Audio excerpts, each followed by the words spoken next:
Bismillahirrahmanirrahim. Assalamualaikum warahmatullahi wabarakatuh. Alhamdulillah wassalatu wassalamu ala Rasulillah.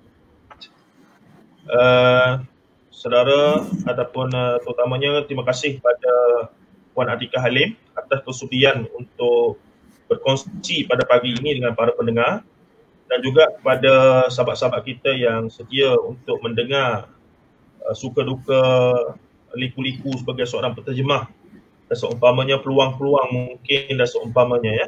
Saya minta sahabat-sahabat 18 orang yang sedang mendengar dan sedang meningkat ini untuk share juga di platform masing-masing, sama ada di Facebook ataupun di grup WhatsApp dan seumpamanya, agar meriah lagi lah program kita pada pagi ini insya-Allah. Baik, Puan Atikah Halim adalah penterjemah kepada sebuah novel kelas juga lah, iaitu Debu Hiroshima, yang diterjemahkan dengan tajuk The Ashes of Hiroshima, karya seorang sastrawan yang tidak asing lagi, seorang akademia dan sastrawan, iaitu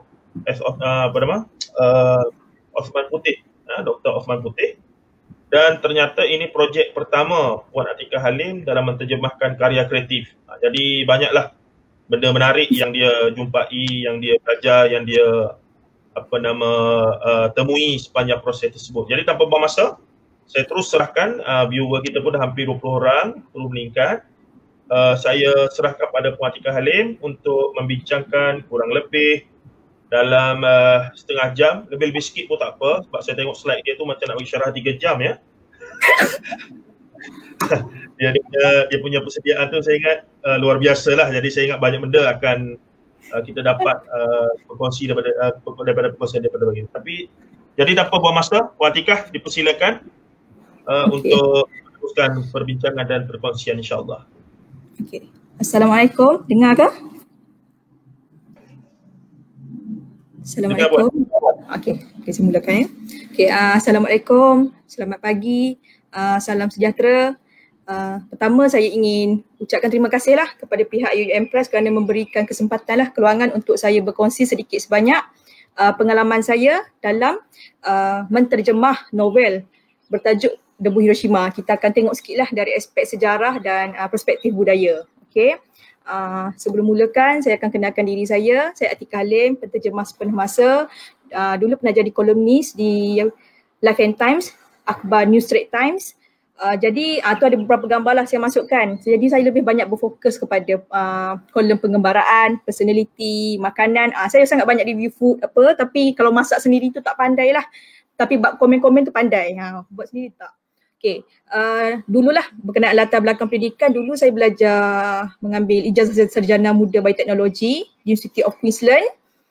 Jadi sebenarnya latar belakang saya ni lebih kepada teknikal dan sains. Orang kata bidang yang keras, bidang yang skema, bidang yang lurus. Tapi itulah, pulang ke Malaysia, masa dulu pun memang ada menterjemah sikit-sikit sambilan. Tapi saya memang terus pergi mengikuti kursus sijil terjemahan am di ITBM. Kemudian saya pergi ambil sijil penyuntingan terjemahan, dan memang dia jadi macam orang kata jatuh cinta. Dia jatuh cinta dan saya ambil keputusan untuk sambung ke ijazah sarjana dalam pengajian terjemahan di University Sains Malaysia. Saya juga merupakan ahli seumur hidup bagi Persatuan Penterjemah Malaysia. Okey, seterusnya. Okey, berkenaan novel Debu Hiroshima ni lah, saya akan katakanlah semasa pihak UUM Press memberi novel ini, tugasan ini untuk diterjemah, bagi saya ia amanah dan tugasan yang besar, yang berat, kerana karya ini berkenaan seorang tokoh yang kita kata terkemuka. Cerita dia berkenaan tokoh yang besar, ditulis oleh pengarang yang terkemuka juga. Jadi untuk saya, yang kata penterjemah yang biasa-biasa dapat tugas ni berat dan amanah yang besar. Tapi saya ambil tanggungjawab tu dengan penuh dengan rasa terharu, gemurah dan rasa dihargai lah kata tu, untuk dapat pengalaman untuk menterjemah tu. Okey, berkenaan Debu Hiroshima ni, teks asal dia, teks sumber dia diterbitkan oleh Dewan Bahasa dan Pustaka dalam bahasa Melayu, dan bagi teks terjemahan tu kita nak terjemah kepada bahasa Inggeris bagi terbitan oleh IUM Press kepada Ashes of Hiroshima lah. Okey, jadi sepanjang untuk perkongsian hari ini saya akan sentuh beberapa komponen. Kita akan pergi satu persatu, jika masa ni lah, ada keluangan masa lah, ada yang saya akan skip tapi itulah.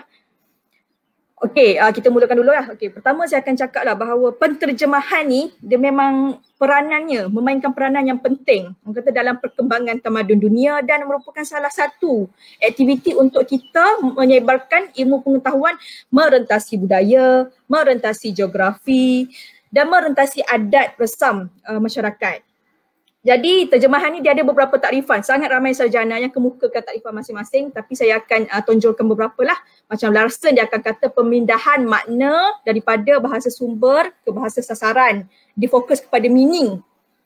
Kalau Newmark ni dia kata terjemahan ni suatu kesenian. Memang dia berseni. Jadi melibatkan usaha kita nak menggantikan mesej, pernyataan. Dia boleh jadi bertulis, dia boleh jadi dialog daripada satu bahasa kepada bahasa yang lain. Maksudnya rumpun bahasa yang lain. Okey, jadi sebagai penterjemah ni, sesiapalah yang memang bila memegang tanggungjawab sebagai penterjemah ni, kita kena peka supaya teks sasaran iaitu teks terjemahan tadi kan dari segi apa orang kata dia perlulah mengandungi maklumat dan kualiti kesusasteraan yang sepadan dengan teks sumber. Macam kalau kita rasa tu karya kreatif, dia punya genre dia adalah karya kreatif dalam teks sumber, kita kena bawa benda tu ke dalam teks terjemahan. Dan kalau ada unsur ekspresif apa dalam teks sumber, kena cuba juga kita pindahkan ke dalam teks terjemahan. Jadi projek terjemahan Debu Hiroshima ni daripada bahasa Melayu kepada bahasa Inggeris dia melibatkan 13 bab, ada dalam 121 halaman lah. Okey, mula saya akan ceritakan sikit lah latar belakang teks sumber ni. Dia memang kata hasil karya Ottoman Putih. Tadi Encik Zahir dah berkongsi kan sedikit sebanyak tentang pengarang. Dia terbitkan pada tahun 1987. Saya pun belum lahir sebenarnya pada tahun ni. Dia terbitkan pada tahun 1987 oleh Dewan Bahasa dan Pustaka mengisahkan Razak, salah seorang pelajar daripada Tanah Melayu. Masa tu kita panggil Tanah Melayu lah kisah tu. Dia belum jadi Malaysia, belum terbentuk lagi pada zaman ni. Yang terpilih melanjutkan pelajaran ke Jepun pada zaman tu, dan satu-satunya pelajar dari Tanah Melayu yang berada di Jepun masa tragedi pengeboman Hiroshima tu, dia seorang yang terselamat. Kita tahulah tarikh, orang kata tarikh keramat 6 Ogos 1945. Dan Ottoman Putih tu pengarang merupakan anak murid Cikgu Razak, anak murid kepada watak utama dalam cerita ni. Kira yalah besar lah kan, guru kita bagi tanggungjawab untuk kita ceritakan kisah hidup dia. Okay. Serotan kisah hidup Razak dalam novel ni lah permulaannya. Kita dapat tahu Razak ni salah seorang pelajar yang terpilih untuk belajar di Jepun dalam jurusan pendidikan dengan harapan bila balik nanti dia pula yang jadi cikgu. Okay. Apabila Razak ke Jepun bersama dengan beberapa orang rakannya dari Tanah Melayu, Razak meluangkan masa selama setahun lah di Institut Pelajar Antarabangsa di Tokyo. Macam kita kata foundation lah, lebih kurang foundation first year. Habis je setahun di Tokyo tu, Razak tu pergi ke Universiti Hiroshima bagi meneruskan pengajian selama 4 tahun.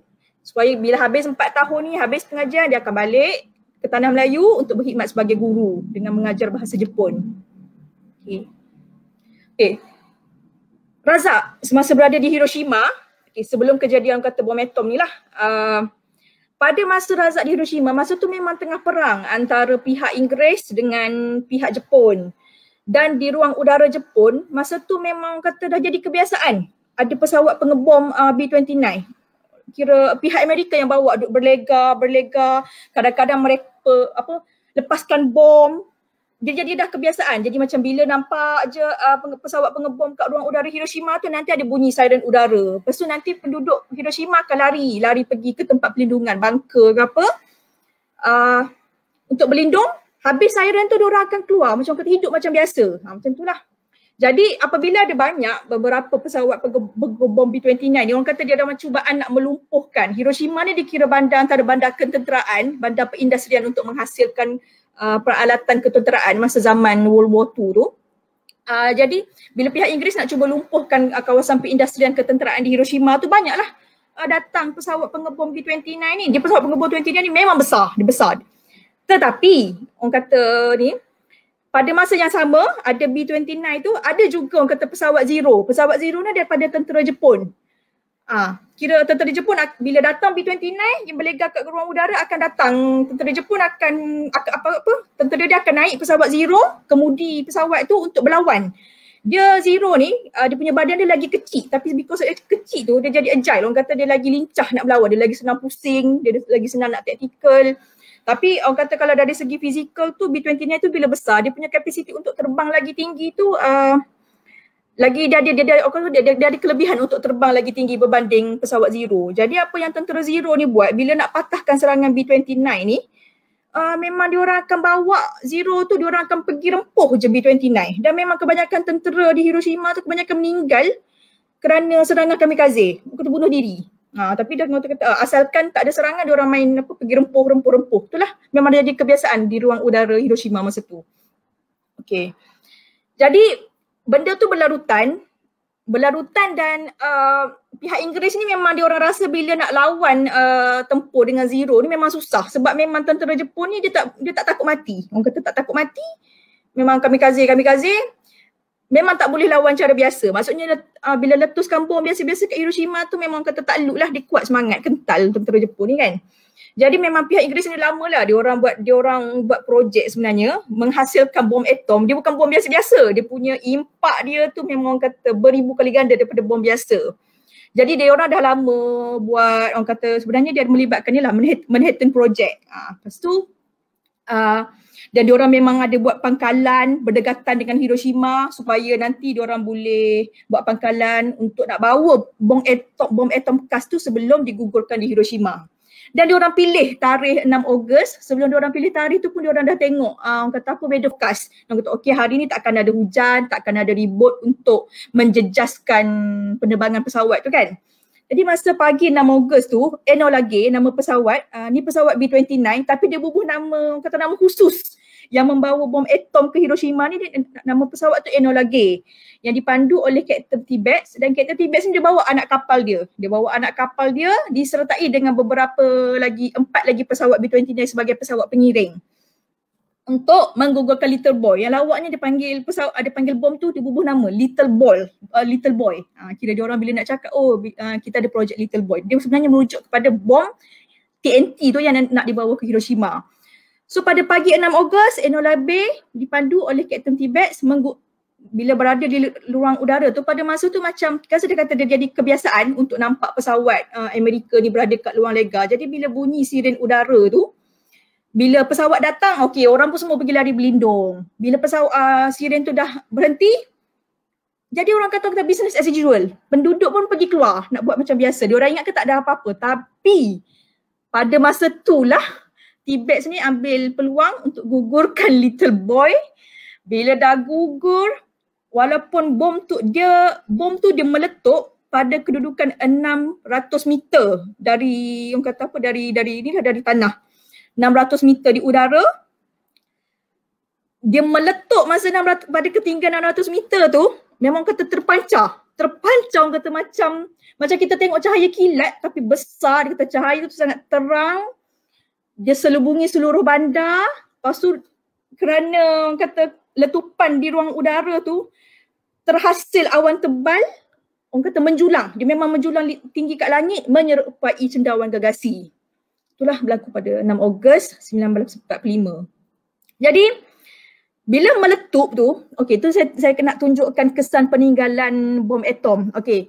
Kalau nampak kat gambar tu dia ada dua atas kiri tu kan, dia ada perbandingan lah kiri dan kanan. Kiri tu sebelum berlakunya letupan, kanan tu selepas berlakunya letupan.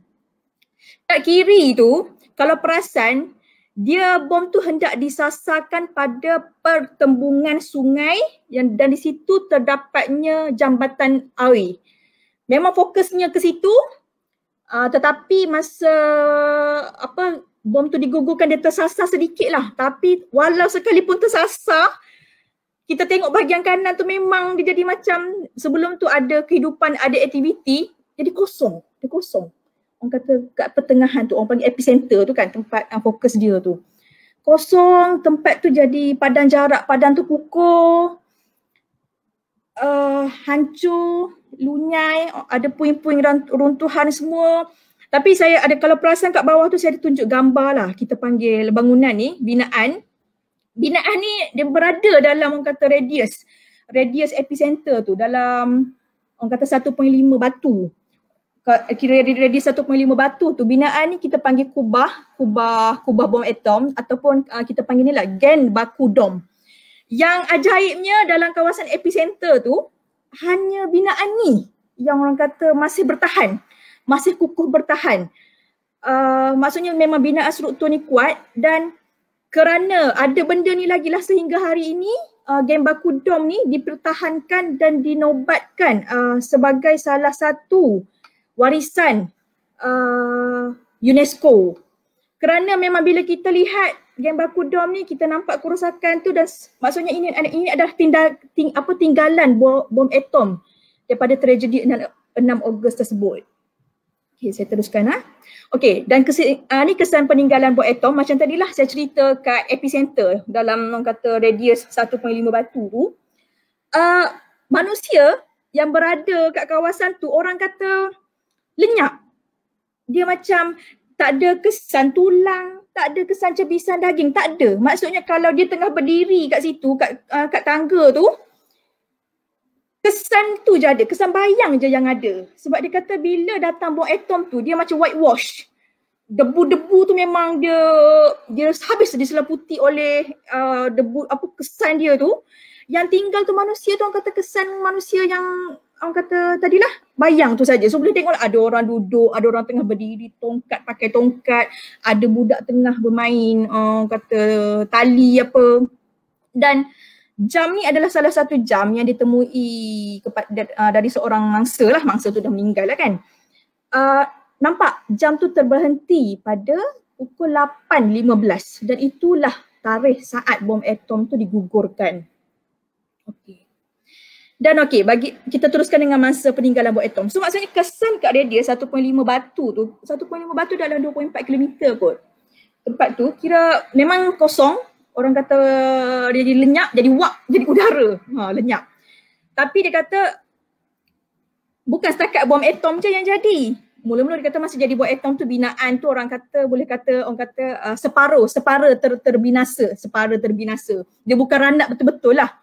Dia boleh jadi ranak ni berikutan, habis je bom atom meletus, tiba-tiba dia ada firestorm. Orang kata ribut kebakaran, kesan tu, impak tu. Dan ribut ni terjadi sebab dia kata Hiroshima ni dia ada bukit bukau dan kesan angin tu menyebabkan api tu dia lagi marak. Dia marak, api tu dia lagi marak, dia pergi lagi jauh, dia bakar lagi besar. Dan sepatutnya mungkin kesan dia kepada 1.5 batu, tapi dia pergi lagi jauh. Memang ribut kebakaran tu dia merebak, binaan yang tinggal separa sedikit suku tu habis. Dan dianggarkan jumlah korban masa tu 66,000 orang terus daripada kesan bom atom tu. Tu kita tengok saya tunjuklah kesan orang yang kena kulit tercabut, tapi ada lagi teruk lah. Orang kata kulit tercabut daripada jari, tinggal tulang. Saya pun tak sanggup lah letak gambar yang lagi tu, tapi kalau kita cari memang jumpa. Itulah kerana firestorm tu lah, dia merebak, maksudnya dia membakar, memang orang lain pun ramai meninggal pasal kebakaran dan juga daripada kesan radioaktif bom tu sendiri. Okay, saya teruskan. Okay, jadi pada masa tu Razak dan rakan-rakan yang berada kat Hiroshima tu, ramai mangsa yang memang meninggal terus. Ni saya tak cakap kat epicenter memang semua meninggal. Ni yang berada agak jauh. Razak tak berada di epicenter, alhamdulillah. So Razak dan kawan-kawan yang berada agak terkeluar daripada radius 1.5 batu tu, ramai meninggal, ramai yang tercedera. Bila dia tercedera, kita kena panaskan, api marak, merebak. Jadi yang tercedera, terbaring, tak boleh bangun tu, dia ramai yang haus. So Razak masa tu, bila terjadi tu, Razak dia dan rakan dia nama Pangeran Yusof ni, dia tertimbun dalam runtuhan. Tapi dia okey. Bila dia keluar dengan tu adalah tercedera sikit-sikit. Apa yang mereka buat, dia orang cuba cari rakan-rakan dan cuba selamatkanlah orang yang berada di berhampiran. Masa tu Razak dengan rakan dia kat Universiti Hiroshima. Pagi tu dia orang macam ada kuliah. Jadi bila orang kata air minta tolong kan, dia orang kenal ke tak kenal, dia pun cuba bagi air. Tapi bila bagi air tu, dia orang pergi ambil air yang ada dekat sungai yang berdekatan, bagi air lagi meninggal dunia, pakat meninggal. Bagi minum air mati, minum air mati. Rupa-rupanya orang kata bila sesiapa yang kena bom atom tu, yang kena direct impact kan, macam Razak at least dia terjatuh dalam timbunan runtuhan. Yang lain tu yang terkena, yang terjatuh luka apa tu, diorang sebenarnya kena kesan radioaktif daripada bom. Jadi bila diorang minum air, benda tu menyebabkan keadaan mereka lagi parah dan terus kesan tu orang kata sekelip dalam badan tu meninggal terus. Jadi memang kesianlah Razak dengan kawan dia cuba nak tolong mangsa, tapi bila bagi air ramai meninggal. Sampai diorang macam tak boleh bagi air ni lah, meninggal kan. So rakan diorang, rakan Razak seorang tu ni Yusof dari Tanah Melayu terkorban dalam ribut kebakaran. Okey, kan saya kata tadi bila meletup dia terberhenti kejap. Tapi dia, lepas tu Razak sempat jumpa dengan rakan dia, Nik Yusof. Dan masa tu Nik Yusof cuba nak pergi dapatkan bantuan di suatu tempat. Nik Yusof pergi dengan Nagahara Sensei, guru mereka di Universiti Hiroshima tu lah. Tapi Nik Yusof pula menjadi mangsa korban ribut kebakaran tu tadi. Dan orang kata apa, jenazah Nik Yusof tu disemadikan di perkuburan Islam di Hiroshima sendiri. Seorang lagi rakan mereka, Syed Omar dari Tanah Melayu juga, masa berlakunya bom atom tu Syed Omar duduk dalam asrama sebab masa tu dia tak ada kuliah. Syed Omar terselamat. Namun beberapa hari selepas tu Syed Omar dia mula rasa pening, muntah, rambut dia gugur dan sebenarnya Syed Omar ni dia terkena kesan radioaktif dan meninggal dunia. Beliau disemadikan di Kyoto.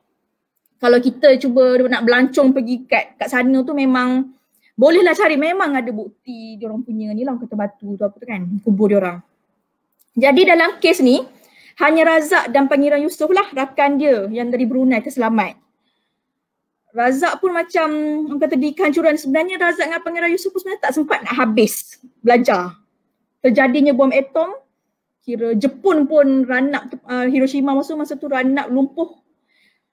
Bila Razak ni tak sempat habiskan pengajian, dia pun pulang sebelum tu adalah apa-apa kan, tapi dia pulang ke Tanah Melayu dan teruslah masih menyambung khidmat dalam bidang perguruan dan dia menerima jorokan sebagai Razak Sensei. Kita kenal sebagai Cikgu Razak ataupun kita panggil dia Razak Sensei lah. Dan Pangeran Yusof ni pun pernah menjadi Menteri Brunei lah. Bila dia pulangnya ke Brunei, bila dah lagi berumur tu kan. Maksudnya kedua-kedua rakan sahabat ni dia jadi kira the day after, lepas beberapa zaman tu mereka menjadi, lepas orang kata terselamat, bangkit daripada tragedi ni, mereka menjadi berjiwa besar, menjadi seseorang lah dalam masyarakat masing-masing. Okay, saya teruskan. Okay, jadi bila nak terjemah buku ni memang pertama kali apa yang kena buat tu memang saya kena baca dululah novel tu kan, nak faham sendiri cerita tu. Baca novel tu. Dan memang sebelum nak terjemah tu memang sangat banyak lah. Macam saya cakap tadi, aspek sejarah dan aspek budaya. Aspek sejarah sangat banyak dan memang kena buat analisis dulu. Beberapa analisis lah sebelum saya nak cuba teruskan dengan terjemahan. Jadi saya akan kongsikanlah sikit analisis yang saya guna sebelum memulakan terjemahan. Okey, dia ada melibatkan analisis makro. Okey, bila analisis makro ni kita akan buat perbandingan antara teks sumber dan teks sasaran. Okey, kita tahu teks sumber dalam bahasa Melayu tu dia menggunakan bahasa Melayu dan masa tu mensasarkan pada pembaca di Malaysia. Bagi teks terjemahan ni memang kita mensasarkan pembaca berbahasa Inggeris lah, boleh jadi di Malaysia, di luar negara yang mana-mana menggunakan bahasa Inggeris. Kemudian kita pergi kepada masa dan tempat penerimaan teks. Okey, teks sumber ni kita diterbitkan pada tahun 1987 di Malaysia lah, untuk distribute di Malaysia, manakala teks terjemahan ni dilancarkan pada 6 Ogos 2020 sempena tahun ke-75 serangan bom atom di Hiroshima. IOM Press memang pilih lah tarikh ni, cantik lah kan. Dan kita boleh tengok lah dia ada gap dekat 3/3 tahun daripada teks sumber sebelum diterjemah tu. Dan media penyampaian teks ni, teks sumber dalam cetakan kulit lembut oleh DBP dan teks terjemahan ni pun dalam cetakan kulit lembut. Okey, motif penghasilan ni ada banyak motif. Yang pertama memang ni lah nak mencoretkan kisah Razak bermula dengan kehidupan dia di Tanah Melayu sebelum bertolak ke Hiroshima dan terjadinya tragedi tu. Bila dah terjadi tragedi tu, kepulangannya ke Tanah Melayu, ikut kronologi lah orang kata. Dan daripada novel ni memang kita boleh nampak kesan peperangan terhadap masyarakat. Boleh jadi perang masa penguasaan Jepun di Tanah Melayu, dia ada tunjuk dalam bab pertama.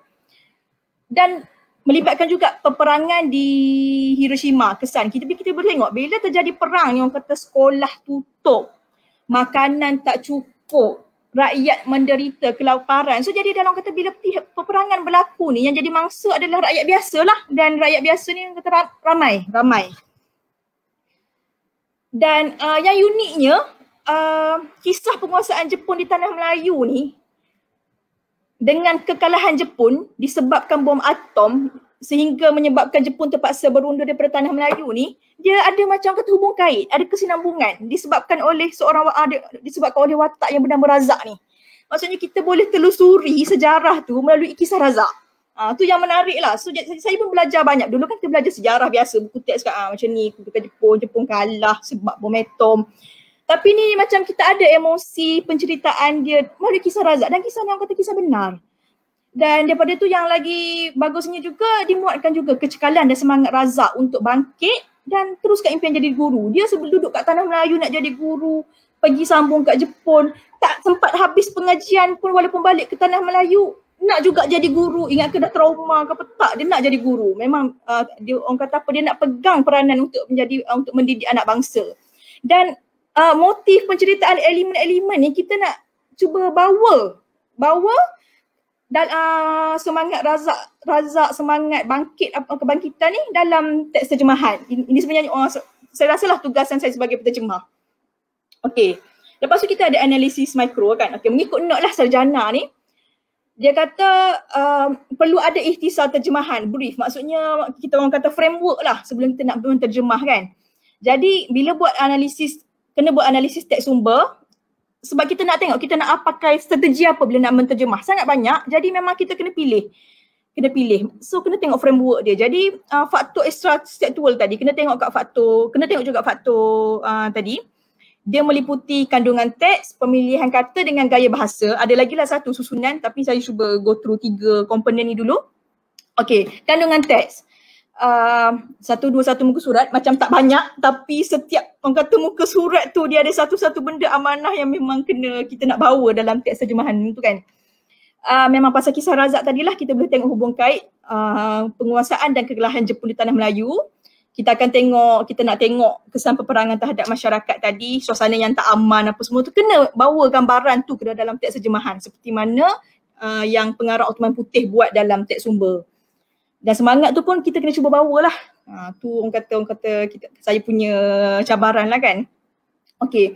Dan pemilihan katanya Ottoman Putih ni dia menggunakan istilah umum, khusus dan asing bagi aspek tertentu. Istilah umum ni benda yang kita memang dengar tahu. Okey, perang, radio. Zaman dulu ramai orang dengar radio kan. Zaman sekarang orang pakai app je. Dulu memang ada orang kata device nama radio tu untuk dapat apa-apa maklumat.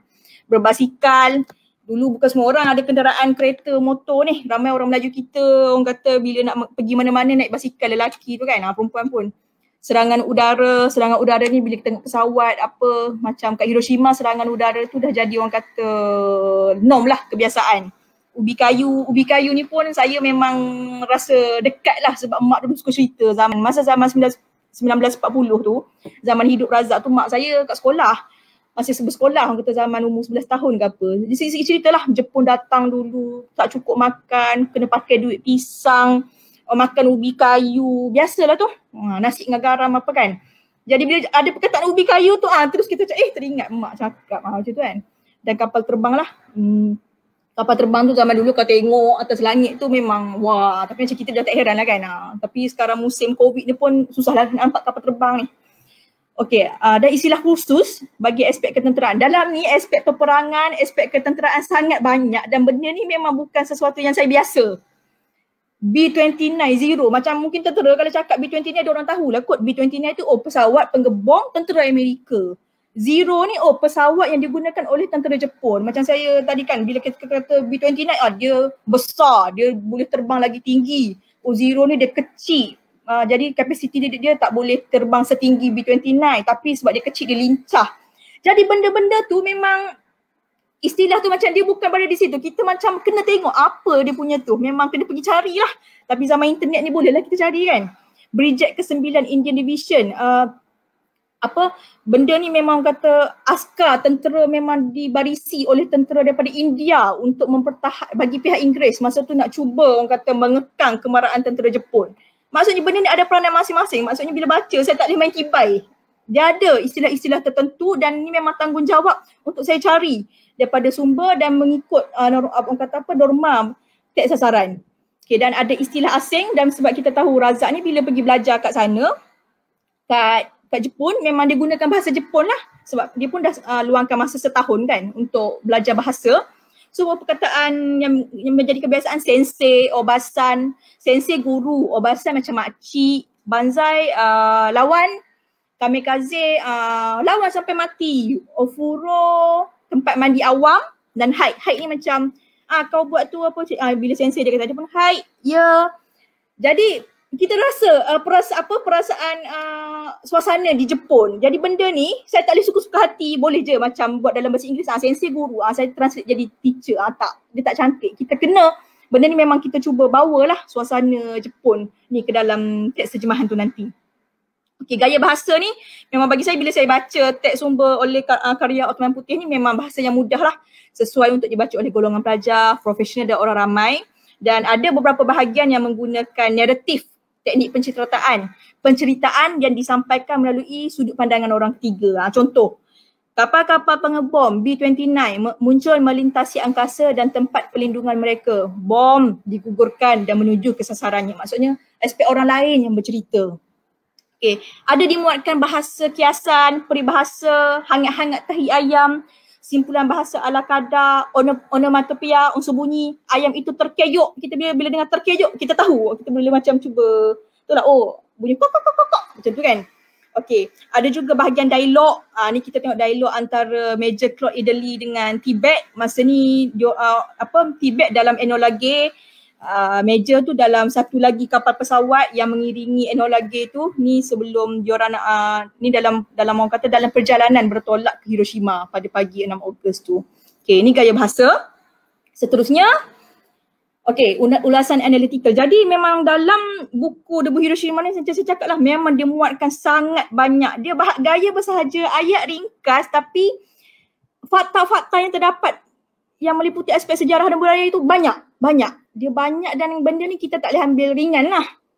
Jadi bila nak terjemah tu dia ada perlukan beberapa pendekatan. Okey, kita kalau ikut pendekatan sejarah lah bila nak menterjemah ni, kita kena tengok juga daripada aspek ideologi. Sebab sejarah orang kata history is written by a winner. Ataupun orang kata sejarah ni ditulis oleh orang yang hidup, orang yang menang. Orang yang meninggal tu kita tak tahu nak dapat kisah dia macam mana kan. Maksudnya dia boleh tengok daripada kacamata dan pelbagai perspektif. Jadi sejarah ni pun dia memang ada ideologi tersendiri. Schaeffer memang kata pemilihan ideologi dalam teks sumber, bila kita nak pilih ideologi tertentu untuk dibawa ke dalam teks terjemahan tu, memang tujuan dia untuk kukuhkan percayaan dan nilai yang didokong oleh golongan tertentu. Dan sebenarnya ideologi ni kita nak menonjolkan kelemahan pihak lawan dan kita nak tonjolkan kekuatan diri lah supaya kita boleh raih persetujuan, sokongan pihak pembaca sasaran kita tu. Dan Wenjik ni dia menemukan orang kata ideological square, orang kata strategi wacana yang akan macam tadilah menekankan keburukan pihak yang bertentang dengan kita dan pada masa yang sama menonjolkan kekuatan diri kita. Sedangkan orang kata nak pemilihan manuskrip, nak terjemah penerbit tu pun kena ikut polisi penerbit, perlu bersesuaian dengan pembaca sasaran. Maksudnya saya dapat tugasan novel ni yang diberi oleh penerbit IUM Press. Maksudnya IUM Press pun sendiri ada ada dasar dia sendiri, ada pegangan dia sendiri. Kenapa dia nak angkat novel Debu Hiroshima ni untuk diterjemah bagi pembaca berbahasa Inggeris. Okey. Dan masa saya dapat tu memang saya tahulah IUM Press ni dia kena apa. Yang penting apa-apa nilai yang dibawa tu tidak boleh bertentangan dengan nilai agama Islam tu sendiri dan budaya ketimuran. So alhamdulillah novel ni memang novel yang memang kenalah orang kata dengan budaya kita, budaya orang kita.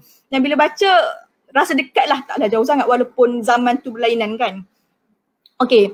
Dan Gideon Tori sarjana ni dia kata memang ada norma digambarkan melalui kewujudan dalam budaya sesuatu masa. Maksudnya masa zaman 1940 lebih tu dia ada norma tertentu. Maksudnya makan ubi kayu tu biasa, berbasikal tu biasa. Macam tu lah. Lepas tu kita daripada pandangan sejarah ni kita boleh tengoklah macam mana terjemahan tu menjadi pertalian antara budaya. Dia menghubungkan antara budaya. Dan dalam teks sumber tu sendiri kita boleh tengok dua budaya dalam tu, budaya Jepun dengan budaya tanah Melayu kan. Senyalah Hornby ni pula kata terjemahan tu memang tak boleh bebas daripada pengaruh asing kerana hal ini melibatkan perlindungan antara budaya. Okey.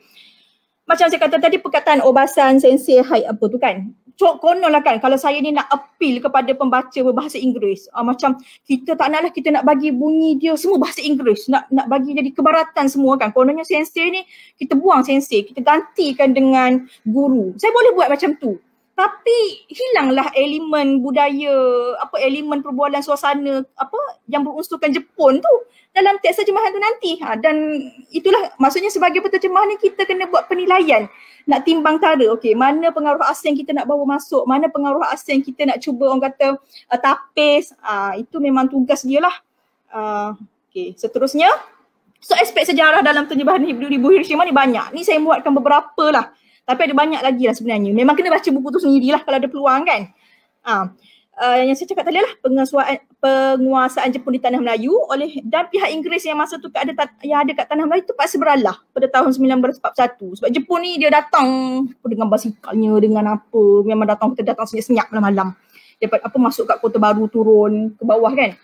Yang Razak ni pula bertolak ke Jepun dengan menaiki kapal laut pada 1943. Tahun 1943 kita nak pergi satu negara, orang kata nak pergi Mekah pun kena naik kapal. Tak naik kapal terbang macam sekarang. Jadi macam kita kena itulah, itu adalah norma pada masa dahulu. Nak merentasi laut pergi ke negara lain, naik kapal laut. Dia pesawat-pesawat ni kebanyakannya guna untuk ketenteraan lah kan. Okey. Dan kapal terbang B-29 berlega di kawasan udara. Dan bila pasal B-29 ni, sebab banyak sangat dia appear kan, B-29 kejap kat sini, B-29 macam ni. Saya pun memang orang kata baca, kena pergi cari apa sebenarnya B-29 ni. Memang orang kata ini adalah pesawat yang dibina untuk bagi tujuan nak melawan Jepun. Memang dibina, dia ada projek tersendiri untuk kapal terbang B-29 ni. Dan kalau tengok peta tu kan, okey, itu Hiroshima. Kalau tengok bawah sekali kat bahagian kanan tu kan ada macam pulau-pulau kecil, Saipan, Tinian, Guam. Ni sebenarnya adalah pulau-pulau milik Jepun. Tapi pihak Inggeris ni dia memang nak menewaskan Jepun tu. Apa yang diorang buat, diorang takkan nak bertolak daripada tempat jauh kan. Dia bila nak serang Hiroshima, nak bawa bom ni kena tengok banyak faktor. Bawa pesawat, bila jauh ni kena fikirkan minyak, mana boleh bawa jauh terus zaman tu lah kan. Jadi diorang kena cari tanah yang dekat untuk jadi pengkalan melatih ketenteraan, berperang, pengkalan untuk menempatkan pesawat-pesawat tu dan pengkalan untuk orang kata nak test bom tu apa semua. Jadi apa yang pihak Inggeris ni buat, diorang memang pergi berlawan dengan tentera Jepun yang ada kat Tinian, Pulau Tinian kat bawah tu. Diorang berlawan nak dapatkan Tinian dan memang pihak Inggeris menang. Dan memang pihak Inggeris, tentera Inggeris berjaya menguasai Pulau Tinian tu, dan di Pulau Tinian itulah bermulanya salah satu usaha dan kata ni lah untuk diorang berkumpul untuk bersedia menggugurkan bom atom di Hiroshima dan kemudiannya Nagasaki. Jadi dalam tu pun ada kata Pulau Tinian telah ditawan. Masa tu dialog antara Razak dengan rakan-rakan dia. Okey, seterusnya ya. So, lepas tu memang pasal kisah dia lah gugurnya bom atom di bumi Hiroshima pada 1945. Kita tahulah korban jiwa dia memang sangat besar. Orang kata Hiroshima ni dia orang kata menjadi sasaran sebab di Hiroshima tu merupakan orang kata pusat perindustrian dan antara salah satu operasi ketenteraan askar Jepun, tentera Jepun masa tu. Jadi memang sebenarnya nak lumpuhkan tentera Jepun ni memang kena aim Hiroshima tu. Jadi masa kena bom tu memang lumpuh habislah orang kata kilang-kilang yang nak pasang pesawat, kilang-kilang yang nak buat peralatan ketenteraan, senjata apa semua kan. Bila lumpuh, Jepun dah tak boleh nak buat macam mana, orang kata ranap, dah susah nak bangkit. Dan masa tu ni lah Jepun pun terpaksa menyerah kalah. Bila terpaksa menyerah kalah dengan pihak Inggeris, so jajahan Jepun masa tu kat Tanah Melayu pun tentera diorang pun terpaksa berundur. So bila Jepun berundur daripada Tanah Melayu tu, kira menyerah kalah kepada Inggeris, masa tu dia ada gap 14 hari. Orang kata ada jurang 14 hari nak tunggu pihak Inggeris datang balik. Bila Jepun dah pergi, dah keluar daripada Tanah Melayu, dia ada kekosongan kuasa. Orang kata power vacuum 14 hari. Dan masa 14 hari tu sebenarnya ada pengganas. Masa zaman Jepun tu sebenarnya ada orang kata geng lawan lah nak cuba nak lawan Jepun. Pengganas ni bermaharaja lela dan diorang ni banyak buat base dia orang kat hutan-hutan rimba. 14 hari memang kata. Sebenarnya pengganas ni dia komunis lah. Komunis orang kata bintang 3 apa semua kan. Bila datang tu terkawal, tapi orang kata komunis ni lama lah. Dia kisah lain pula lah yang komunis ni kan. Dan pergerakan komunis melalui Kesatuan Melayu Muda KMM cuba ditangani. Dia adalah beberapa persatuan yang memang kata mendukung kata komunis tu punya kan. Dan Razak pula pulang ke tanah air, orang kata sambung berkhidmat sebagai guru. Okey, seterusnya. Okey. Tadi aspek sejarah. Okey, macam budaya pula, bila kita nak buat usaha menterjemah dan nak bawa budaya, aspek budaya pada teks sumber kepada teks sasaran tu, teks terjemahan tu, kita kena tengoklah beberapa pandangan sarjana ni kan. Macam Faulkner ni dia kata memang kena tengok makna tersurat dan komunitas yang tersirat dalam teks sumber tu. Kita kena selami niat yang nak disampaikan oleh pengarang. Saya ni pun tak berpeluang lah nak menjumpa pengarang dengan tuan tu kan. Mereka pergi dululah sebelum kita sempat jumpa. Jadi daripada pembacaan tu je lah macam nak cuba selami niat yang hendak disampaikan pengarang dan kemudian kita nak tulis balik, sampaikan balik dalam bahasa Inggeris. Tapi kena bersesuaian dengan pembaca sasaran. Itu memang cabaran lah. Lepas tu bila nak fokuskan pada niat tu memang kena tengok mesej dia, elemen emosi, perasaan. Tak bolehlah macam ni tu apa fakta kita pun okey jadi robot nak cuba sampaikan dalam teks terjemahan tu. Tak nak lah dia orang kata kaku apa kan. Tapi tu memang cabaran terbesar saya lah. Jadi memang kena tengok aspek konteks, kena tengok situasi zaman tu, kena keterbacaan readability tu, kena tengok laras bahasa. Saya tak boleh suka-suka hati masukkan perkataan-perkataan moden macam viral, kalau kononnya ada viral kan. Perkataan-perkataan yang moden jangan suka-suka hati nak masukkan. Lepas tu serta makna tersirat lah dalam bahasa sasaran. Okay. Dan menurut Besnet dan Lefevre ni, terjemahan ni memang bersifat konseptual dan mengetengahkan pendekatan budaya. Memang kita tak boleh lari daripada budaya bila nak menterjemah ni kan. Maksudnya kita tak boleh buang budaya yang terdapat dalam teks sasaran. Kalau tak hilanglah dia punya keunikan nilai sesuatu karya tu. Jadi bila nak masukkan budaya ni kadang-kadang berlainan. Saya memang berusaha semampu saya untuk menyampaikan budaya yang ada dalam teks sumber ke dalam teks sasaran. Kerana kalau kita tengok ada budaya Melayu, ada elemen percaya kepada Tuhan dan benda tu macam orang kata sinonim dengan saya. Bila tak ada konflik, saya memang orang kata saya ikut. Tak adalah macam kalau perkataan Allah tu kita nak tiba-tiba tukar kepada God, macam nak bagi jadi orang kata general kan. Tak, saya memang bawa sebab kita tahu Razak pun adalah daripada latar belakang dia yang memang kita nampak yang berpegang pada budaya Melayu, yang ada mengamalkan berpegang juga kepada agama, redha semua kan.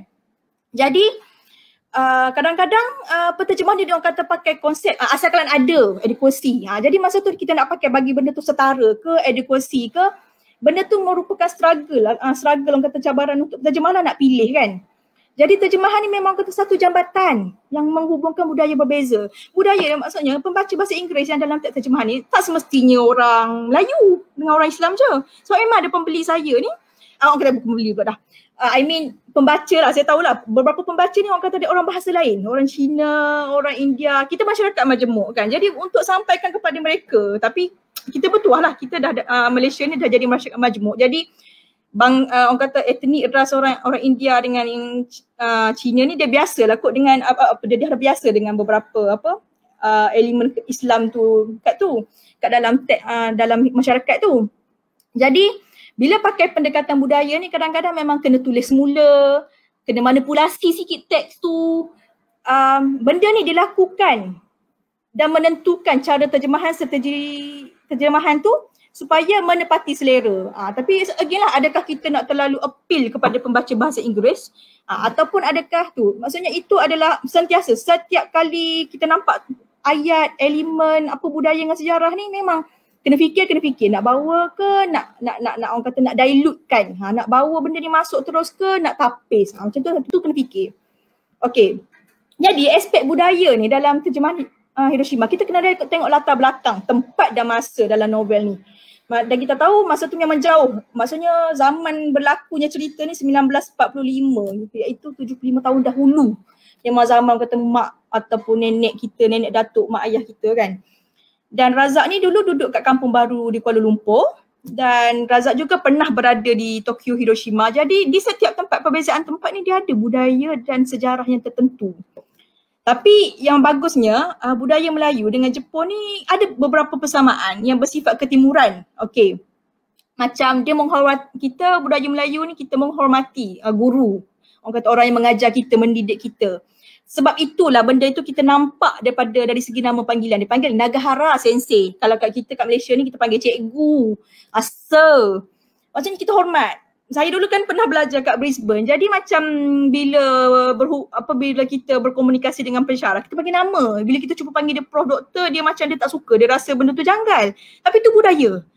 Bagi mereka untuk jadi rasa rapat kena panggil nama sahaja. Tapi macam kita kat Malaysia, serapat mana pun dengan pensyarah ke apa, walaupun saya ada pensyarah apa kan, macam bila lepas dah habis belajar dengan dia, kita tak boleh panggil dia dengan nama sahaja. Kita tak boleh. Tak tahu bagi saya lah. Saya tak tahulah kalau zaman milenial nanti macam mana kan. Jadi yang kata menghormati guru ni masih kita pegang dan benda tu dan saya bawa ke dalam teks terjemahan. Menghormati ibu bapa, okey, macam panggilan mak daripada Razak kepada mak Esah, mak dia kan. Kalau Jepun tu sama ada kita panggil kasan, okasan, tapi dalam teks terjemahan tak adalah. Dalam teks sumber dia tak cakap lah okasan, tapi maksudnya budaya menghormati ibu bapa dengan panggilan tertentu tu ada. Itu adalah orang kata adat ketimuran. Lepas tu menghormati warga yang lebih berumur. Bila lebih berumur macam dalam novel Debu Hiroshima tu dipanggil obasan, makcik. Ini kira Razak dan kawan-kawan dia panggil makcik yang jaga asrama, macam warden asrama tu dia bahasakan obasan. Jadi bila obasan tu ada dalam teks sumber, saya bawa juga ke dalam teks terjemahan. Ada lagi budaya bila berlakunya peperangan tu, Razak dengan kawan dia panggil Yusuf tu lapar. Ada ayam tu kena sembelih. Tapi diorang ni walaupun kata perang ke apa kan, kena sembelih dulu ayam tu. Tu memang melibatkan agama lah. Tapi orang kata darurat ni kan kadang tibai je lah kan. Tapi tak. Bila ayam tu nak sembelih, jadi bangkai diorang dah tak makan. Maksudnya jaganya benda tu. Benda tu ditonjolkan dan saya bawa juga ke dalam teks terjemahan. Lepas tu kepulangan Razak disambut dengan beras kunyit, disusuli dengan kenduri. Kita tahulah bila orang kata orang terlepas, orang kata ni bukan agama sangat lah, ni lebih kepada kita punya adat dululah. Kononnya kau terlepas daripada bala apa ni, kita macam benda yang seronok ke apa ni macam tabur beras kunyit. Macam tu lah. Lepas tu ada kenduri kesyukuran. Dia macam ni kira asimilasi unsur budaya Melayu dan agama Islam. Bila kita bersyukur dengan sesuatu, kita buat kenduri bagi jamu orang makan. Macam tu lah ni aspek budaya dan benda ni memang kita nak cuba bawa ke dalam teks terjemahan. Okay. Seterusnya. Jadi cadangan pendekatan tadi berdasarkan ihtisab, bila saya buat analisis tadi kan ekstra tekstual dan intratekstual yang makro-mikro tu tadi, saya rasakan memang kita kena guna satu strategi fungsional mengikut gagasan Knott. Maksudnya bagi bahagian tertentu kena ikut, bagi bahagian tertentu kita kena buat beberapa perubahan.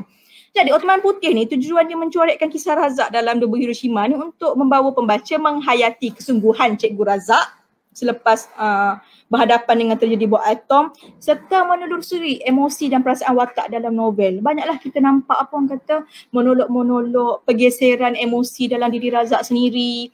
Tapi pada masa yang sama kita perlu angkat dan bawa elemen unsur sejarah dan budaya tu daripada teks sumber ke teks sasaran.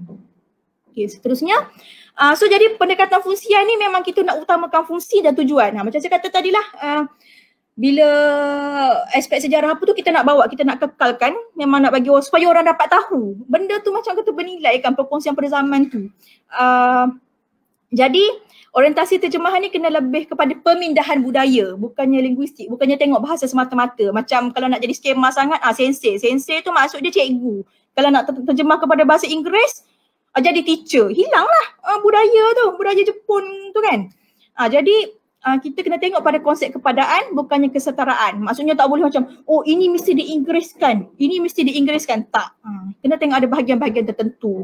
Okay, seterusnya ada kekangan lah kan. So kita kata jurang sejarah generasi dan zaman. Kan saya kata buku ni ditulis pada tahun 1947 saya tak lahir dan malahan pada tahun 1945 saya tak pernah merasai jurang. So ada jurang generasi, berapa generasi? 2 generasi, dekat 2-3 generasi jurang sejarah tu kan dan zaman. Saya cuma ingat nenek ke mak ke cerita, dulu bakar ubi kayu, dulu macam ni, dulu berjalan kaki, berapa batu pergi sekolah. So memang benda tu jurang. Kita boleh dengar tapi susah kita nak rasa. Dan ada beberapa kata kerja juga, saya menghadapi kekangan lah. Nanti saya huraikan lagi dan kekangan masa lah. Dan saya nak katakan sebenarnya pihak penerbit ni bagi saya tempoh cukup. Cukup. Alhamdulillah dia bagi tempoh cukup untuk teliti dan terjemah. Tapi masa nak terjemah tu, masa tu lah juga berlakunya MCO. MCO masa tengah bulan Mac tu kan. Dan tak pernah lagi dalam hidup saya masa menterjemah. Sebenarnya saya memang hantar anak pergi, orang kata pergi sekolah, pergi pengasuh dengan taska lah. Dia bila jadi penterjemah ni, dia macam mana? Dia perlukan sejam, 2 jam yang tak berhenti. Orang kata tanpa anasi-anasi luar. Bila duduk, kau duduk, kena hadap. Masa tu lah datang idea, masa tu lah ada orang kata flow. Dan bila tempoh sejam, sekurang-kurangnya sejam ni tak dapat, dia terganggu, jadi dia tersekat. Itulah yang saya rasa kekangan lah masa tu, tapi tak apalah, benda nak jadi kan, dia kata unpredictable lah kita punya COVID apa ni semua. Okay, bila ada jurang, saya kata jurang sejarah tadi, memang alhamdulillah lah zaman internet ni kan, zaman alam maya ni, orang kata sumber sangat banyak. Dia macam hanya setakat mana usaha kita nak pergi cari. Sebenarnya masa menterjemah ni, kebanyakan masa, saya boleh kata dalam 70% masa yang saya guna sebenarnya adalah untuk membuat bacaan. Pertama kita kena hadap teks sumber, tengok semua, dan sebab susah nak bayangkan kan, macam dia kata pasal macam mana binaan meletup, jatuh, runtuh, orang luka, kena radioaktif. Jadi memang kena tengok, kena pergi cari bahan bacaan luar, memang kena tengok dokumentari. Banyaklah masa tu saya menghadap YouTube Atomic Heritage, bukan 1-2 lah, saya boleh kata kadang-kadang seminggu tu memang kerja saya duk tengok dokumentari je. Tengok dokumentari bawah atom, tengok dokumentari pasal pesawat B-29, tengok dokumentari pasal kesan radioaktif kepada ni. Lepas tu ada dokumentari tentang mangsa-mangsa yang kena bom atom Hiroshima yang masih hidup sampai hari ni. Tengok dokumentari pasal game Bakudom, tak terberhenti lah, banyak dokumentari ada kan, alhamdulillah lah, video apa semua kan. Dan ada buku yang ditulis oleh John Hersey bertajuk Hiroshima, dan dalam ni memang dia ceritakan satu-satu tentang Kapten Tibet yang mengemudi Enola Gay tu. Dia cerita macam mana misi apa tu, berpangkalan kat mana, pesawat mana, meja apa, kru semua dia cerita dengan orang kata terperinci. Dan memang saya sempatlah baca beberapa bahagian yang berkenaan untuk dimuatkan dalam teks terjemahan nanti. Laman web sangat banyak kena tengok, tapi memang ada banyak. Dia macam sampai orang kata sumber tu banyak lah. Dan macam saya kata jurang sejarah ni kan, bila melibatkan sejarah, ideologi apa ni, kita memang kena ada penulisan semula, memang kena kreatif. Tapi masa tu saya tak tahu nak jadi kreatif macam mana. Saya bimbang nak menambah-nambah sebab saya bukanlah orang yang pakar, orang yang familiar ataupun yang pakar dalam bidang peperangan, bidang sejarah dulu. Jadi apa yang saya buat memang saya bawa je apa-apa maklumat fakta yang terdapat dalam teks sumber.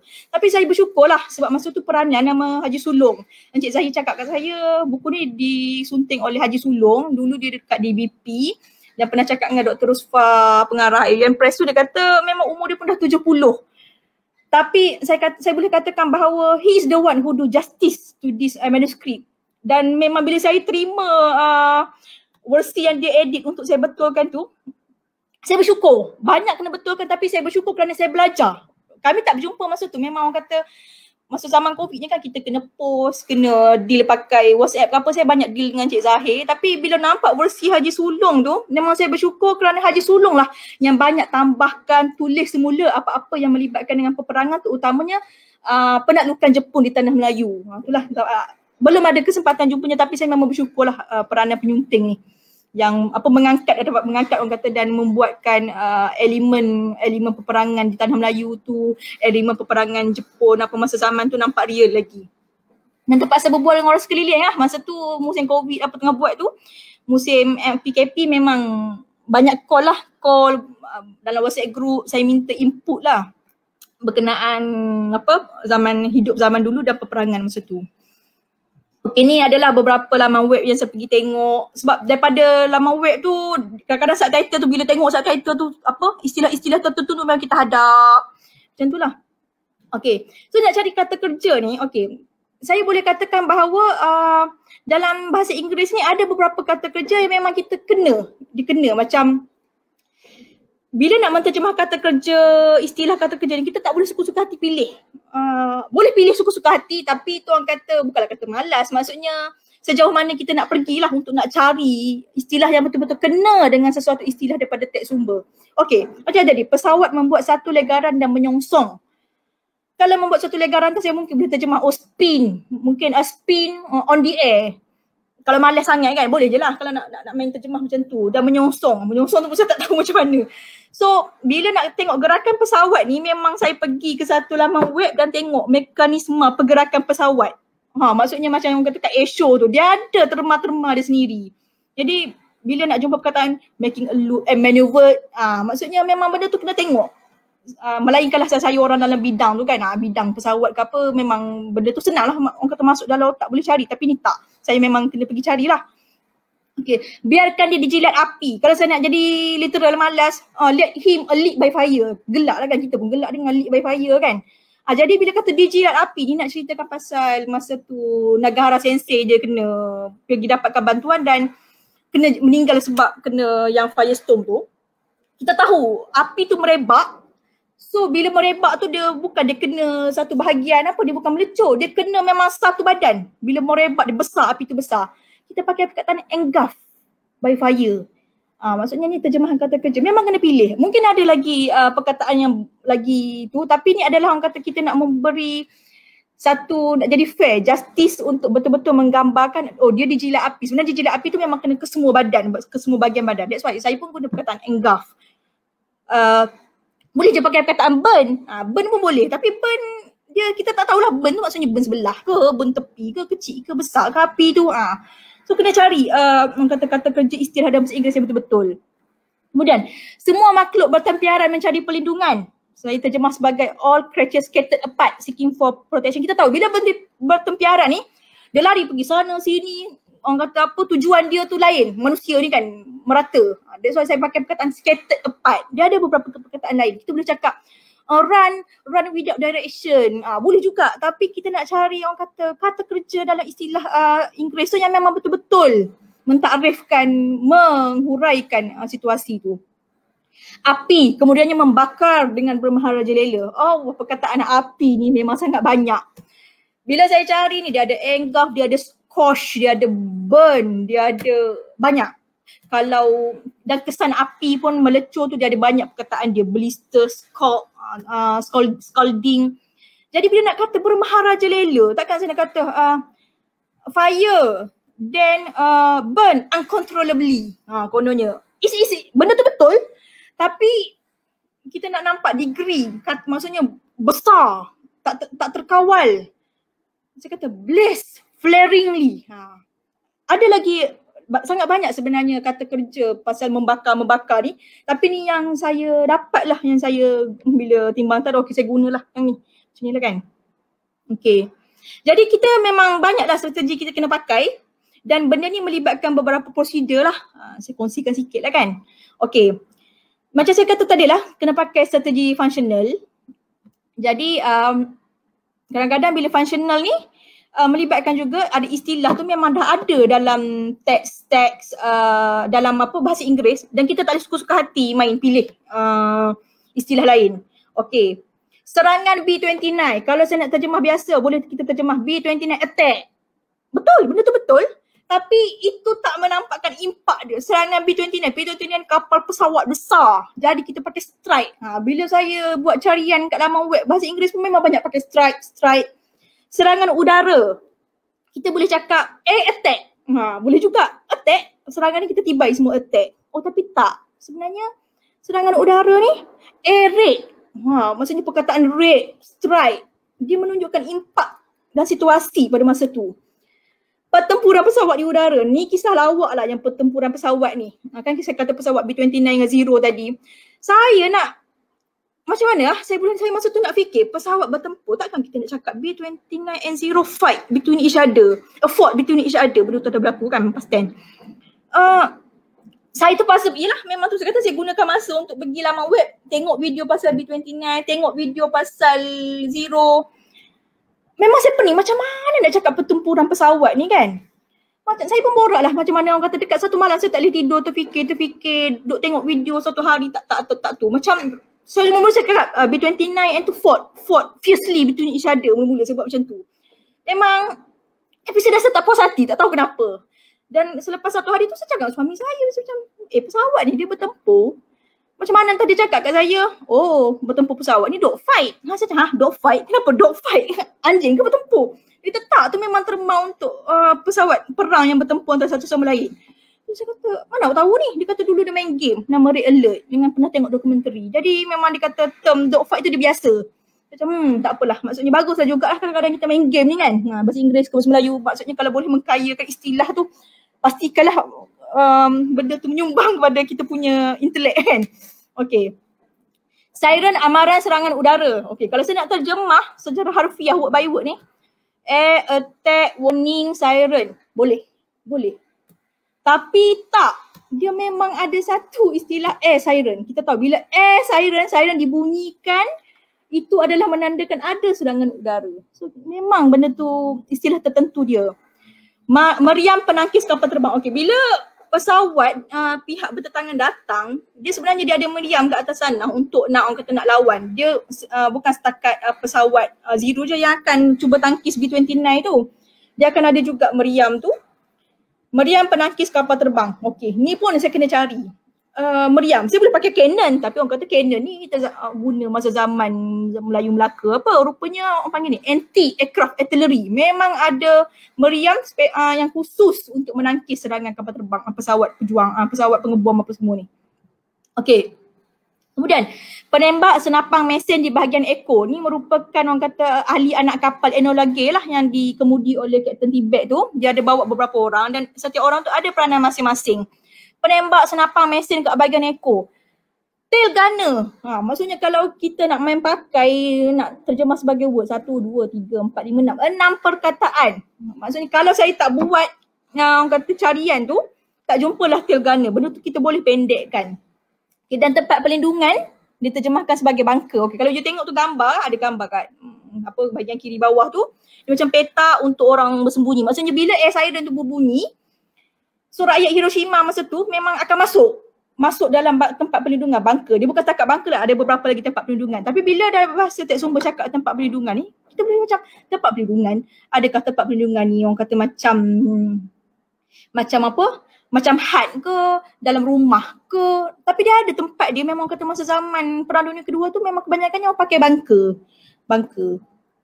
Okey, yang dan memang dia orang kata keluasan tertentu dengan ketinggian tertentu untuk orang dan bunker tu dia boleh menyerap impak daripada bom apa semua. Maksudnya dia menyerap impak lah, bukanlah melindungi terus, dia boleh menyerap impak. Okey, seterusnya transference. Okey, transference ni memang kita kata sumber tu borrowing kita ambil, kita masukkan terus dalam teks terjemahan. Macam saya cakap tadi lah, macam elemen-elemen bahasa Jepun, arigato gozaimasu, kamikaze, obasan sensei, yang tu memang saya bawa supaya kita boleh nampak suasana di Jepun. Dan fakta-fakta sejarah yang melibatkan macam Enola Gay, Straight Flush, The Greatest Artistes. Ni adalah kapal-kapal pesawat yang terlibat dalam masa nak pergi misi pengeboman di Hiroshima. Tibet Clock tu ni kira ni lah Tibet yang bawa Enola Gay, Clock Italy yang bawa Straight Flush. Yang ni memang tak boleh suka-suka hati memandai tukar, memang kena betul. Kalau pergi cari novel kisah benar pun yang ni, kalau pergi cari dokumentari pun dia cakap nama sama, jadi kena bawa. Dan perkataan songkok ni yang dipakai Hashim, songkok ni memang kita akan bawa lah dalam bahasa Inggeris sebab kita takkan nak kata head cover, cap, no, tak boleh. Itu songkok adalah songkok, jadi kena bawa. Bila bawa, pinjam, yang ni kita kena italikkan. Arigato gozaimasu kamikaze tu pun kita kena italikkan sebab daripada bahasa, dia bukan bahasa Inggeris. Bila kita nak pindahkan, masukkan terus, orang kata import kan, kena italikkan. Macam Enola Gay Straight Flush tu kita tak perlu italik kerana dia kata nama khas lah. Pergi kepada mana-mana bahasa teks memang nama kekal yang sama. Okey. Saya juga guna orang kata prosedur literal, word by word bagi untuk dialog pendek ataupun ayat yang ringkas. Lawan, fighting. Tak mak. Okay, saya terjemahkan no mom. Lepas tu tadilah membuat satu legaran dan menyongsong bagi ayat ringkas kan. So saya terjemahkan making a loop and maneuver. Tapi itulah cuma masa tu isu dia nak cari the right kata kerja dalam dalam kata kerja yang tepat lah, yang sesuai dalam teks terjemahan. Okay, seterusnya pinjam terjemah through translation. Dia kita terjemah secara literal tapi ikut kolokasi dia, ikut budaya tu.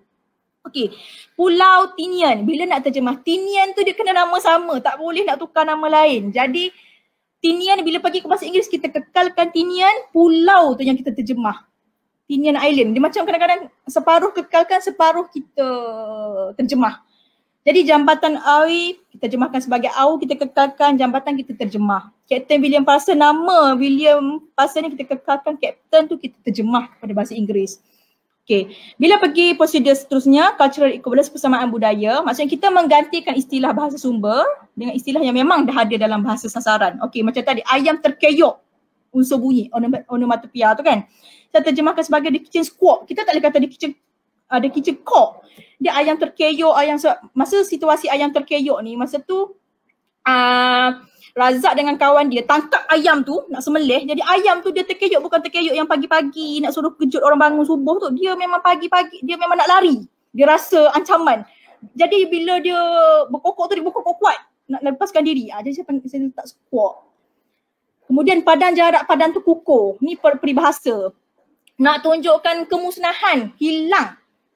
Tapi saya masa terjemah tu tak jumpa yang sepadan, bentuk sepadan, maksudnya tak jumpa idiom. Jadi saya terjemahkan bulldoze to the ground. Maksudnya macam kena bulldozer, flat.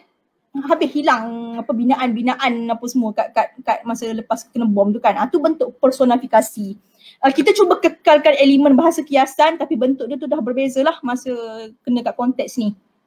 Okay, seterusnya deskriptif, maksudnya melibatkan huraian lah. Dia kadang-kadang macam ni kata Pangeran Yusuf pulang ke kampung halamannya di Brunei. Bagi kita bila dah baca orang Melayu ni kat Malaysia, Brunei tak ada masalah. Kita tahu okey Brunei duduk kat Sabah Sarawak, bahagian Sabah Sarawak tu kat Borneo. Jadi kita tahu. Tapi kalaulah pembaca teks bahasa Inggeris ni berada kat mana? Estonia ke Austria ke, tapi dia orang ada bahasa dia orang sendiri, tak kisahlah. Maksudnya nun jauh di negara lain tu. Bila cakap Brunei mungkin ada yang tahu sebab zaman sekarang internet kan, kalau Google tu kalau ada rajin Google, tapi memang masa ni yang tambah ni sebenarnya penyunting lah Haji Sulong. Terima kasih dah, dia boleh rasa, dia cuba dia kata return to his home place in Brunei far south in the southern China Sea. Maksudnya cuba kata kat kawasan tu. Maksudnya dia bukanlah di tanah Melayu. Dia ada maksudnya dia buat tambahan huraian. Dan Haji Sulong juga ada elemen penambahan tu, saya kata macam tadi, bila melibatkan peperangan fakta sejarah saya tak berani tambah. Saya memang tak berani, memang kata takut kan. Jadi terima kasih kepada Haji Sulong. Pada pengakhiran cerita tu memang Haji Sulong dia buat penambahan perenggan ni nak bagi pembaca menghayati, berfikir tentang kesan peperangan kepada manusia. Penghujungnya lah macam dikata Hashim Razak elder brother always founded. If the Japanese did not deeply extensively suffer from the American brutality in World War II, would the ordinary Malayan people suffer from the Japanese army cruelty much longer? Wouldn't the Malaysian history during World War II be recorded with greater inhumanity by humans who are greedy for power and wealth? Nak tunjukkan bahawa peperangan yang disebabkan oleh pihak yang tamak, yang nak kuasa, tapi yang menjadi mangsanya orang kita. Dan benda ni, perenggan ni memang ditambah melalui suntingan Haji Sulong. Dan memang bila saya baca, saya pun kita pondek lah, kita fikir benda tu, dan saya pun memang ikut je dia punya orang kata saranan penambahan tu. Dan kemudian ada Farah Frasa lah, memang konsultan semula. So melibatkan gaya bahasa tadi memang kena banyak, benda ni sangat banyak, dan saya berterima kasih kepada penyunting lah Haji Sulong yang banyak membantu untuk membuat penulisan semula dengan menggunakan prosedur Farah Frasa ni. Okay. Dan rumusan, maksudnya pendekatan fungsian yang saya gunakan untuk menterjemah Debu Hiroshima kepada Ashes of Hiroshima ni memang melibatkan fungsi kekal dan fungsi berubah. Fungsi kekal saya kata tadilah macam aspek sejarah dan budaya supaya kita mahu pembaca berbahasa Inggeris yang mungkin zaman sekarang, mungkin anak-anak kita walaupun yang baca teks bahasa Inggeris tu boleh selami, boleh tahu situasi budaya pada masa tu melalui orang yang kita kenali sebagai Cikgu Razak ni. Fusi berubah ni memang gaya bahasa dan mesej yang dibawa oleh pengarang lah. Patutnya kena diolah dalam teks terjemahan supaya lebih cenderung, lagi kena, dia macam tak janggal dalam bahasa sasaran, supaya pembaca sasaran dalam bahasa Inggeris ni akan peroleh kesan dan yang sehampir mungkin seperti yang terima oleh pembaca teks sumber dari segi emosi, perasaan. Saya boleh rasa lah, bagi saya sendiri pun bila saya buat teks ni, saya masih belum berpuas hati. Kalau ada, saya nak sangat kalau ada peluang suatu hari boleh macam orang kata nak revamp, nak tu balik, nak ada masa untuk tu. Tapi tu kita tengoklah kalau ada peluang ke takkan. Tapi terima kasih kepada Haji Sulun yang banyak membantu dari segi gaya bahasa, sebab saya banyak luangkan masa saya untuk buat pemeriksaan fakta, fact check, tapi saya sampai orang kata aspek yang gaya bahasa ni banyak terlepas. Jadi kalau perasan kalau baca ada bahagian yang rasa sejadi, ada bahagian yang kaku, dan memang kalau ada sebarang kritikan dan ruang apa-apa memang kita alu-alukan untuk bagi supaya boleh ditambah baik. Dan perubahan dari segi gaya bahasa ni memang kena buat demi menjadikan bahasa tu lebih sejadi dan bersahaja. Setakat ni lah boleh saya kongsikan, mana yang lebih, mana yang kurang. Terkurang tu saya minta maaf banyak-banyak. Saya ni, tapi inilah yang saya boleh kongsikan. Dan kalau inilah beberapa rujukan yang saya guna. Ni pun sebenarnya belajar masa buat master dululah kat USM dulu. Jadi banyak kita guna semula lah bahan-bahan rujukan ni kan.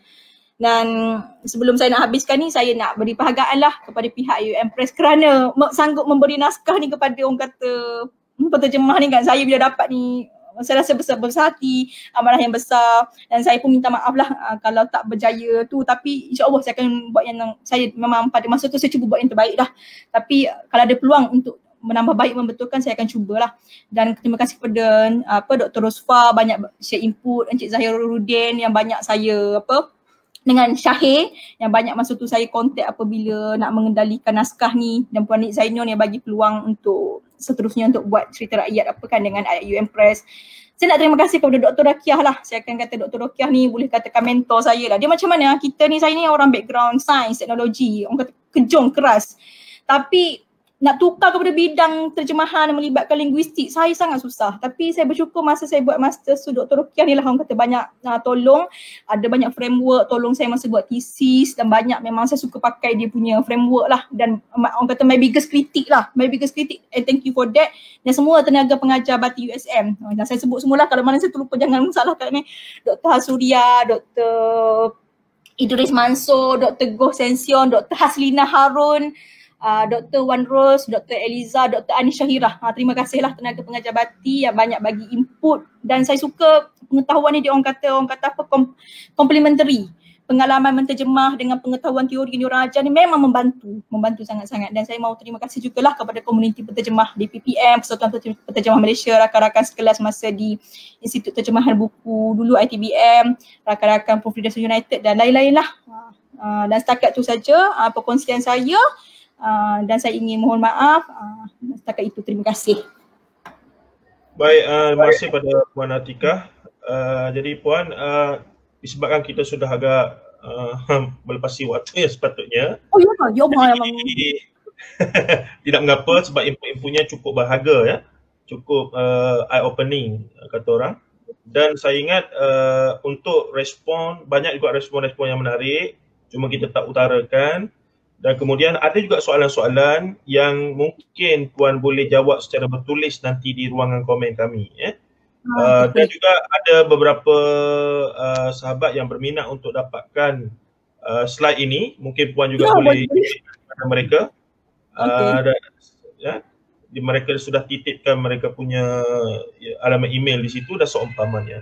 Jadi saya nak tutup dulu kita punya program supaya kita boleh teruskan. Dan sekali lagi saya mewakili pihak IOM Press berterima kasih atas the big effort yang Puan Atikah Halim berikan kepada kami, dan kami expect tidaklah sebegitu compact, tapi rupa-rupanya persediaan yang begitu luar biasa, dan kami sangat terima kasihlah.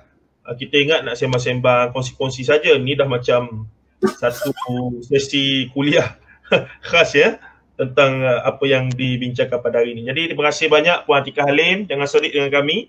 InsyaAllah jika ada peluang pada masa depan, doakanlah kita punya bidang terjemahan ini makin berkembang dan mendapat semestinya dana-dana yang lebih mantap daripada pihak-pihak yang berwajib dan seumpamanya, insya-Allah.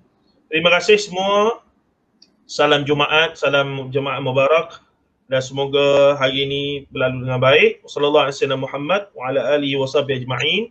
Walhamdulillahirabbil alamin. Assalamualaikum warahmatullahi taala wabarakatuh.